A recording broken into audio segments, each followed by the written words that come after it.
Le titre de ce livre, c'est Suprême Intention. L'auteur, c'est le bien-aimé frère Denven Fromke.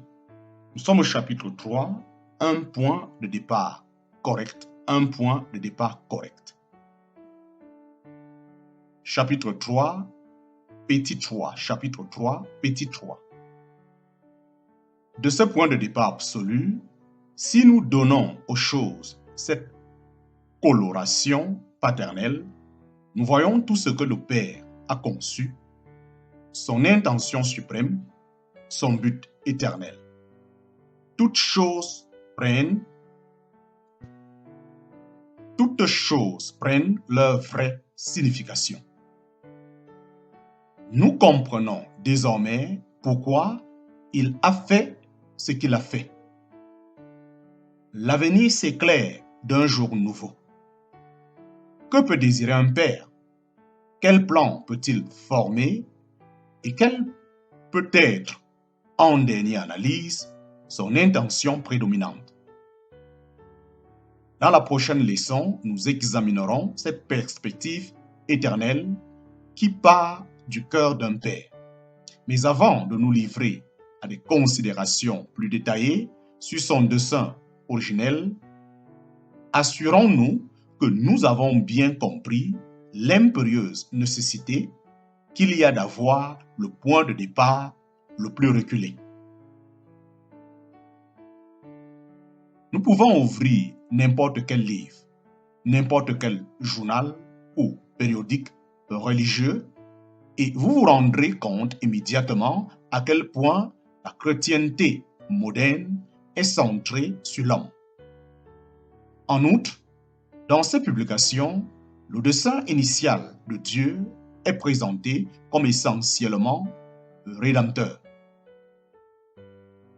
Toute la littérature religieuse est dominée par le thème de la chute de l'homme, de ses besoins variés et comment Dieu y pourvoit.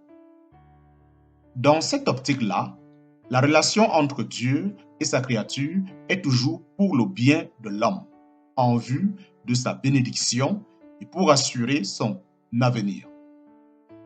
L'homme devient le centre. L'homme devient le centre. Mais est-ce là vraiment la pensée de Dieu?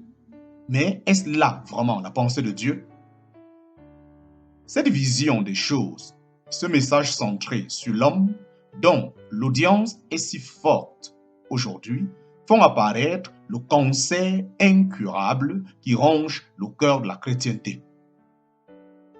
Il est le fruit d'une conception erronée, produite et développée par l'homme.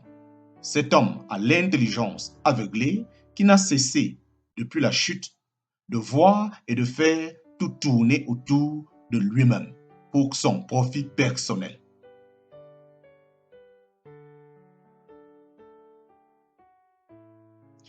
Il est le fruit d'une conception erronée, produite et développée par l'homme.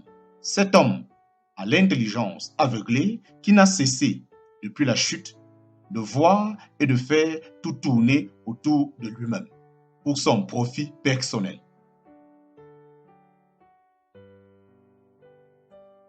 Pour permettre au lecteur de découvrir combien est fondé le grief que nous formulons contre la chrétienté contemporaine, nous l'invitons à bien considérer que dans l'univers, c'est Dieu qui est au centre. Plus encore, que c'est sa nature de Père qui détermine son dessein, ses projets et ses résolutions. Oui, il faut se la poser, cette question. Quelle était-elle l'intention du Père dans le passé éternel si le péché n'était jamais entré dans le monde? La ligne esquissée sur notre tableau aurait dû continuer tout droit sans cette rupture vers le bas. L'auteur est, depuis bien des années, convaincu que Paul dévoile dans l'épître aux Éphésiens ce qui était de tout temps dans la pensée du Père. Un père moral ne pouvait pas faire autrement que d'accorder aux enfants qu'il avait créés des facultés morales. Aussi, l'interruption du péché n'était-elle aucunement nécessaire. Elle n'avait pas été envisagée et n'a modifié en rien le dessein suprême et l'intention immuable de Dieu. Si la crise a éclaté, c'est à cause de l'action de l'homme, tout à fait étrangère au dessein de Dieu. C'est pourquoi, sur notre tableau, la ligne est tombée à D.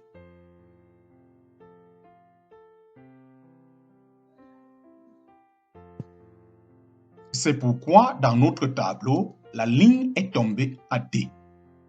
Elle doit remonter pour retrouver son niveau initial. C'est là ce que nous constatons quand nous observons la déchéance de l'homme. Mais l'intention suprême, l'intention immuable de Dieu n'a jamais changé. Le dessein éternel du Père en son Fils. Le dessein éternel du Père en son Fils.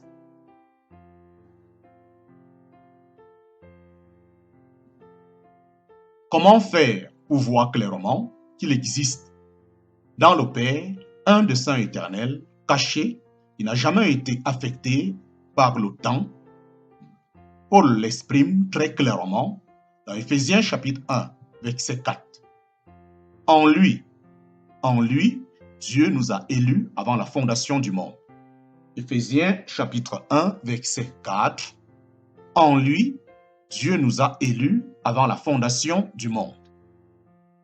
C'est là quelque chose qui appartient aux sphères de l'éternité sans être en aucune façon affecté par le péché ou par le temps.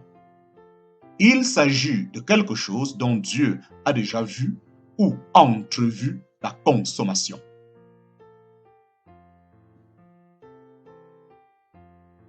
Mais ce qui est important pour nous, c'est de voir quelle est la place du Fils éternel de Dieu dans le dessein éternel de son Père. Nous avons été tellement inclins jusqu'ici à identifier Christ à une activité rédemptrice que nous ne nous sommes guère rendus compte de ce qui l'unissait à l'éternité et au dessein du Père. Peut-être pourrions-nous replacer le Fils éternel dans son véritable contexte à l'aide des questions suivantes. Si l'homme n'avait pas péché, toutes choses auraient-elles été réunies en Christ? En parenthèse, Éphésiens chapitre 1, verset 10. Si l'homme n'avait jamais péché, était-il dans le plan de Dieu que toutes les femmes fussent en Christ? Si l'homme n'avait pas péché, Christ aurait-il été incarné dans la famille humaine? D'après ce que Paul écrit aux Éphésiens, il semble évident que, même si le péché n'était jamais entré dans ce monde, d'après ce que Paul écrit aux Éphésiens, il semble évident que Dieu avait destiné son Fils à être la consommation de toute son œuvre, même si le péché n'était jamais entré dans ce monde. Examinez les textes suivants. Examinez les textes suivants.